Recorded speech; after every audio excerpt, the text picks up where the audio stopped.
Assalamualaikum warahmatullahi wabarakatuh. Kami dari kelompok 3 ingin mempresentasikan hasil diskusi kami mengenai investasi syariah.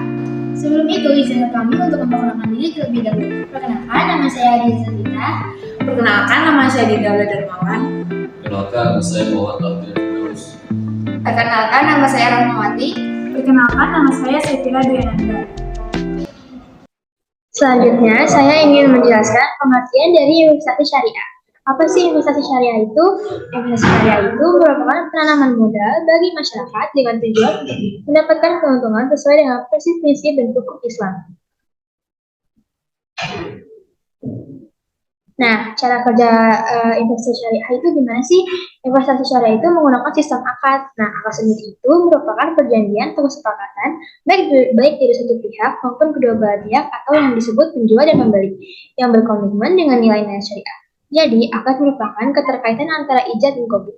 Ijab yaitu pernyataan pihak pertama yang memiliki keinginan untuk investasi, sedangkan qabul yaitu jawaban terhadap ijab yang dilakukan oleh pihak-pihak penerima modal. Ada 3 prinsip dari akad yang diterapkan dalam investasi syariah. Yang pertama adalah musyarakah. Nah, akad musyarakah ini dipakai untuk hubungan atau bersama antara pengelola dan pemilik modal.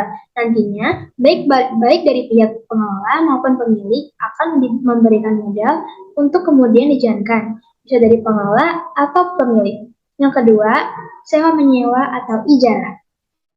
Akad ijarah ini dipakai dalam sistem sewa menyewa barang.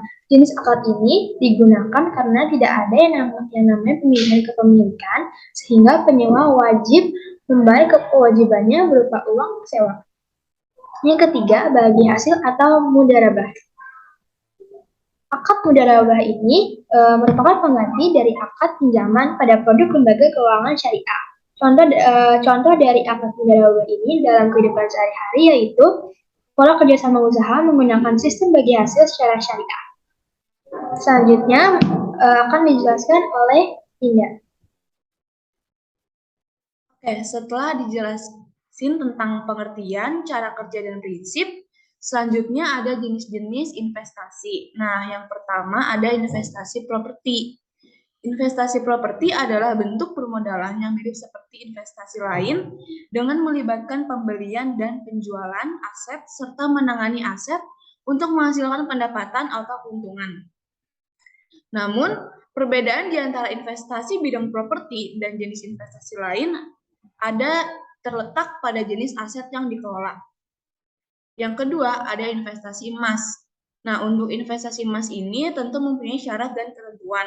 Yang pertama, harga jual emas tidak boleh bertambah selama masa perjanjian. Yang kedua, tidak menjadikan emas tersebut sebagai jaminan atau objek akan lain yang bisa menyebabkan perpindahan kepemilikan. Yang ketiga, emas bukan merupakan alat tukar resmi.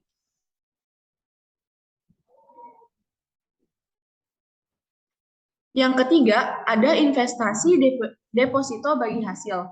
Pada deposito syariah, presentasi keuntungan didasarkan pada bagi hasil yang disesuaikan dengan keuntungan bersih pengelolaan dana.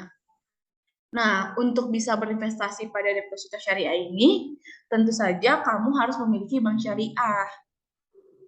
Yang keempat, ada investasi pada surat berharga syariah negara atau singkatannya SBBN. Nah, SBBN adalah obligasi atau surat utang yang diatur dengan sistem syariah, sehingga surat yang diperjualbelikan tidak berasal dari produk jual beli haram. Sama dengan reksadana syariah, pengelolaan dan penyerahan data juga dilakukan secara transparan. Yang kelima atau terakhir ada investasi reksadana syariah. Nah, pada hal ini modal yang ditanamkan akan dikelola secara produktif dan transparan dengan syarat mengedepankan sistem syariah. Kalian bisa berinvestasi reksadana syariah ini di bank syariah atau di manajer investasi yang menetapkan pengelolaan dana secara syariah. Materi selanjutnya akan dijelaskan oleh Aldrian. Selanjutnya yaitu keuntungan investasi syariah. Investasi syariah ini ada 5 keuntungannya. Yang pertama yaitu aman dan bebas penipuan. Investasi yang dijalankan berdasarkan prinsip syariah bisa dijamin bebas dari penipuan karena pelaksanaannya menjunjung tinggi prinsip transparansi dalam setiap prosedur. Hasilnya, setiap orang bisa mengetahui keuntungan dan prosedur investasi tanpa perlu takut akan penipuan. Nah, jadi ya kalau kita ikut investasi syariah, pasti kita aman gitu, aman karena duit kita, keuntungan kita itu ya sudah jelas dari prosedur awal, dari step by step. Dan kita juga tidak perlu takut dengan adanya penipuan investasi bodong. Yang kedua yaitu bebas riba. Keuntungan investasi syariah berikutnya yaitu bebas riba. Seperti yang tadi disebutkan sebelumnya, investasi syariah ini menjalankan prinsip syariat Islam yang tidak mengandung riba. Hasilnya investasi syariah aman dan membuat hati kamu tenang karena terbebas dari riba. Kalau kita terbebas dari riba ya pasti hati kita tenang ya. Jadi kita tidak perlu takut mana yang yang benar-benar halal, mana yang riba gitu.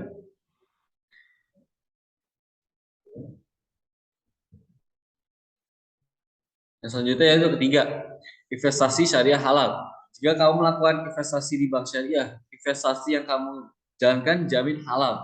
Hal ini dapat terjadi karena semua kegiatan atau unsur riba tidak diterapkan pada jenis investasi yang satu ini. Hal ini menjadi keuntungan sendiri bagi umat muslim karena kamu dapat melakukan investasi dengan cara yang halal. Nah, sudah jelas ya dari dua sebelumnya, kita pasti ya dengan keuntungan investasi syariah ini ya pasti halal gitu. Dan ya pasti kan orang pasti kan mau kan dengan mencari duit yang halal, yang gak haram gitu. Kalau kita hidup haram, ntar kita kayak perut kita pas di akhirat nanti panas gitu. Yang keempat, memiliki resiko yang kecil. Setiap jenis bisnis pasti tentunya memiliki resiko. Lalu apa bedanya dengan investasi syariah? Keuntungan melakukan investasi syariah berikutnya adalah memiliki resiko yang kecil jika dibandingkan dengan investasi konvensional. Investasi ini menggunakan perhitungan berdasarkan unsur kekeluargaan, sehingga bisa minimalisir resiko yang kemungkinan terjadi dan terhindar dari praktek-praktek yang berbau riba. Terus yang kelima, fokus pada kegiatan sosial. Investasi ini juga digunakan sebagai sarana aktivitas kegiatan sosial. Keuntungan dan manfaat tidak hanya dirasakan oleh para nasabah, melainkan juga untuk orang lain. Investasi syariah ini bisa menjadi penggerak untuk meningkatkan kualitas ekonomi dengan jalan mengurangi tingkat pengangguran yang terjadi di Indonesia. Hal ini dapat terjadi karena investasi syariah bisa memberikan modal tambahan bagi pengusaha untuk memperbesar jenis usahanya. Selanjutnya ada aplikasi investasi syariah terdaftar OJK. Yang pertama itu Bibit. Bibit adalah aplikasi reksadana yang membantu investor pemula mulai berinvestasi. Yang kedua, Link Aja Syariah. Link Aja Syariah merupakan perluasan layanan yang ada di aplikasi Link Aja untuk masyarakat yang ingin bertransaksi sesuai dengan prinsip syariah. Yang ketiga, MOS. Aplikasi saham syariah terbaik selanjutnya adalah MOS atau Mandiri Online Securities Trading. Aplikasi ini dikembangkan oleh PT Mandiri Sekuritas. Yang keempat ada Emas Bank Syariah Indonesia. Emas Bank Syariah Indonesia adalah produk layanan digital yang disediakan Bank Syariah Indonesia, di mana saldo kepemilikan emas milik nasabah berupa gram emas yang disimpan melalui BSI Mobile. Yang terakhir, saya akan menjelaskan mengenai resiko investasi syariah. Yang pertama, ada resiko kehilangan modal. Resiko kehilangan modal pada investasi berbasis syariat agama Islam itu juga bakalan tetap ada. Hal ini dikarenakan harga unit yang diinvestasikan bisa naik atau turun mengikuti harga pasar. Ada kalanya kita berinvestasi bisa untung, namun pada suatu kesempatan kita juga bisa merugi. Nah, untuk mengatasi hal ini, teman-teman bisa nyoba investasi berjangka 3-5 tahun. Itu menurut saya mengurangi resiko buat kehilangan modal. Yang kedua adalah ketidakpastian return. Investasi memang penuh dengan hal yang nggak pasti. Salah satunya itu ketidakpastian return atau imbal hasil. Penyebabnya adalah harga unit yang cenderung mengikuti tren pasar yang naik atau turun. Selanjutnya adalah produk investasi yang sulit dijual. Produk investasi berbasis syariat agama Islam saat ini belum banyak dikenal atau cenderung kalah saing dengan investasi konvensional. Nah, akibat dari itu, produk investasi syariah ini itu sulit buat dijual. Oleh karena itu, pastiin nih sebelum kamu mulai investasi syariah, kamu pastiin lagi nilai dari produk yang diinvestasikan ini itu benar-benar memiliki nilai atau enggak, dan fundamental yang baik agar mudah diperjualbelikan. Cukup dari saya. Wassalamualaikum warahmatullahi wabarakatuh. Penjelasan dari kelompok 3, kurang lebihnya mohon dimaafkan. Wabillahi taufiq wal hidayah. Wassalamualaikum.